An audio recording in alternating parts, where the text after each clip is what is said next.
Selamat malam, perkenalkan nama saya Riz Rosalina Barita. Saya dari kelas 11 otomasi 1. Di sini saya akan menjelaskan materi mengenai pengendalian mutu produk. Jadi yang pertama itu ada pengertian. Dikutip dari buku Sistem Jaminan Mutu Industri Pangan 2012, karya Tjahja Muhandri dan Darwin Kadarisman, berikut pengertian pengendalian mutu menurut Feigenbaum.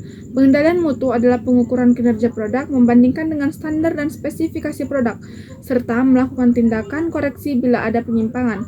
Kendali mutu mencakup pengawasan, uji tes, dan memeriksa semua proses produksi yang terlibat dalam produksi suatu produk. Tim kendali mutu harus memastikan semua standar kualitas yang terpenuhi oleh setiap komponen produk yang disediakan produsen. Lalu ada manfaat. Salah satu poin penting dalam pengendalian mutu adalah pengendalian kualitas produk. Biasa dilakukan untuk mengetahui sejauh mana hasil produk atau jasa telah memenuhi standar perusahaan. Menurut Ahmad dalam buku Manajemen Mutu Terpadu 2020, manfaat pengendalian mutu dalam produksi adalah supaya barang hasil produksi mencapai standar mutu yang telah ditetapkan. Lalu, mengusahakan agar biaya inspeksi atau pemeriksaan seminim mungkin, mengupayakan agar biaya desain produk dan proses penggunaan mutu produksi ditekan sekecil mungkin, agar biaya produksinya serendah mungkin.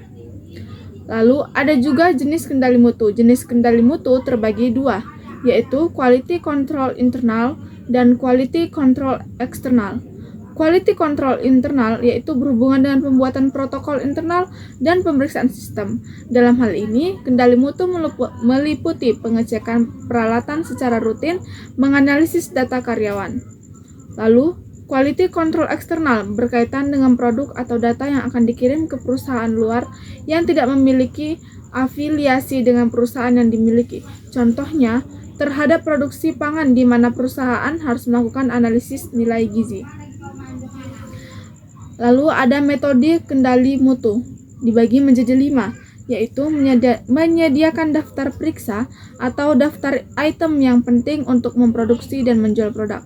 Yang kedua, jaminan kualitas mencakup kegiatan mulai dari pengembangan desain produksi, servis produksi. Lalu yang ketiga, ada pengujian kegagalan, yakni metode yang berfungsi untuk melakukan uji coba produk hingga gagal. Yang keempat, ada kontrol statistik berguna untuk menguji sebagian output menggunakan sampel yang diambil secara acak. Lalu yang kelima, ada kualitas perusahaan, yakni dengan manajemen pemimpin yang baik. Lalu ada juga proses pengendalian mutu. Proses pengendalian mutu dibagi menjadi 5 tahap. Yang pertama itu adalah perencanaan, yaitu tahap awal dalam proses pengendalian mutu. Lalu yang kedua, pelaksanaan, yaitu proses produksi atau penyediaan layanan dilakukan sesuai dengan pedoman yang telah ditetapkan. Lalu yang ketiga ada pemantauan, yaitu berbagai teknik dan alat pengukuran digunakan untuk memantau kualitas produk atau layanan yang sedang diproduksi.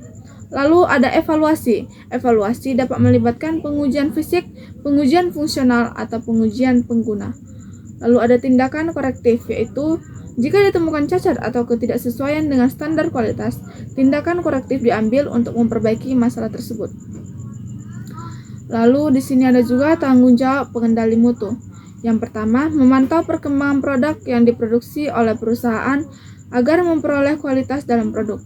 Lalu bertanggung jawab untuk memantau, menganalisis, meneliti, serta menguji produk hasil produksi. Lalu yang ketiga, memverifikasi kualitas produk dengan bantuan parameter dari perusahaan. Yang keempat, ada memonitor setiap proses yang terlibat dalam produksi produk. Merekomendasikan pengolahan ulang jika ada produk yang berkualitas rendah. Yang kelima, ada memastikan produk dari standar perusahaan memenuhi mutu ISO. Lalu yang terakhir ada mengidentifikasi masalah dan isu mengenai kualitas produk untuk dibuat rekomendasi kepada manajemen perusahaan. Sekian presentasi dari saya, mohon maaf apabila ada salah kata. Terima kasih.